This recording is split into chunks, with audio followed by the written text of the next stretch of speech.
Kware mogajwang. Ung'eya mapile ni msuzunga pile chethundi kire nyuka dibo mataro lware mogonya kwaro dodo jasola wendo kiwiyire nyakwar jabonde. Antiere ka kijende ariyo kendo abro chao gi lweta makor ka chich koni. Wach ne jopiny nyingi.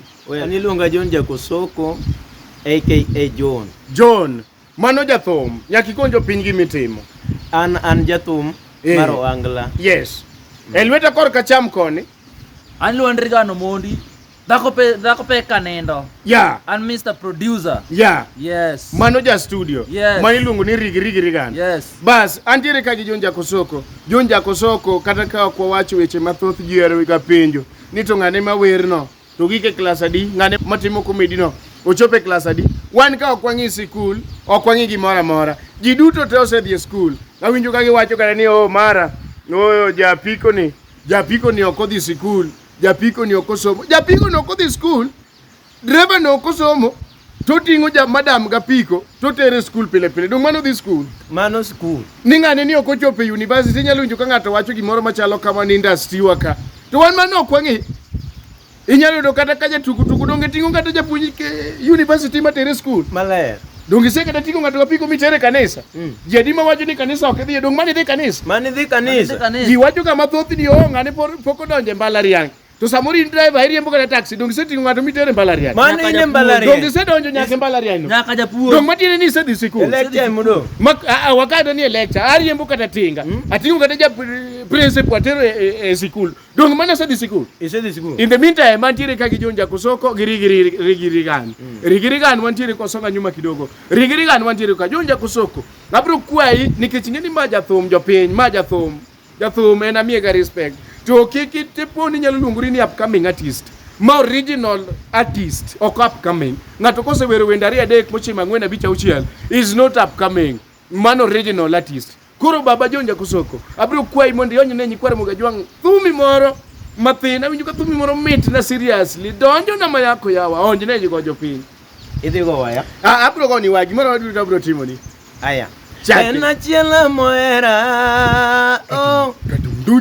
Nyaka chiela moera. En chiela moera. Ni nyaka chiela moera. Aluonge nyar mara. Ikono juu. Ajonia ya nyonondo maja soloyo. Hero. Ajonia ya nyonondo maja soloyo. Ochakore achaka. Nyawero nyako nyati maber nyar mara. Ajuguju. Awere nyako nyati maber nyar mara. Ajuguju. Yevana masungo giwe nyar mara. Chak. Yevana masungo giwe nyar mara mana eva nyar maro. Hey, bas, in the meantime, ladies and gentlemen, this is the young boy, a young boy called John Jakosoko. John Jakosoko is an Ohangla artist. So, we do this. As our friends, as our fans, we do this. We come out to support John Jakosoko. John Jakosoko on YouTube channel, John Jakosoko on TikTok, John Jakosoko in WhatsApp, everywhere in social media ka. Kino John Jakosoko, adwa ni mondo kori wuoge jo piny mondo nyisgi niya. Gikonyi nang'o, ha? Gikonyi nang'o. Gima nyako no gojo piny mondo gikonya godo. Yes. Ka wadhi e YouTube mara. Yeah. Like, subscribe. Yeah. Aparo ni mano the best way manyalo konya godo. Yeah. Kata sasa ema kura keto gimoro e YouTube to ibro yude yo mayot. But then comment. Yes. Share. In the top of that, don't forget to subscribe for my channel MC Ozoom. Kapita. On this side, I have Regan Rigi, the producer man. Yes. The producer man. Yes. Wuogejo piny. Okay. Kapok achako iluondri Rigi. Yeah. And producer. Chirchien Martin. Atimo production sori karungu. Yes.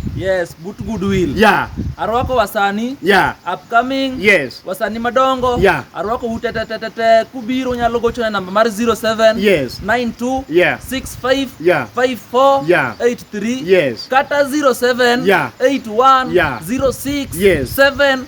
555. Yeah. Eruru kamano. Basi mit mara tenye kwa mogajwani.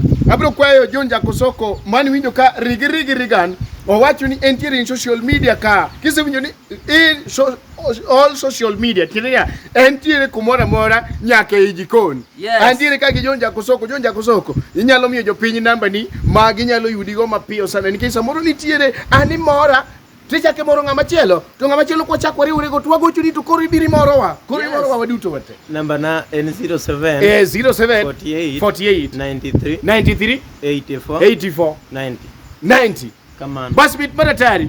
Luonga ni MC Ozoom kapita. Luonga Jonja Kosoko. Luonga ni Rigirigi. Mit maratari.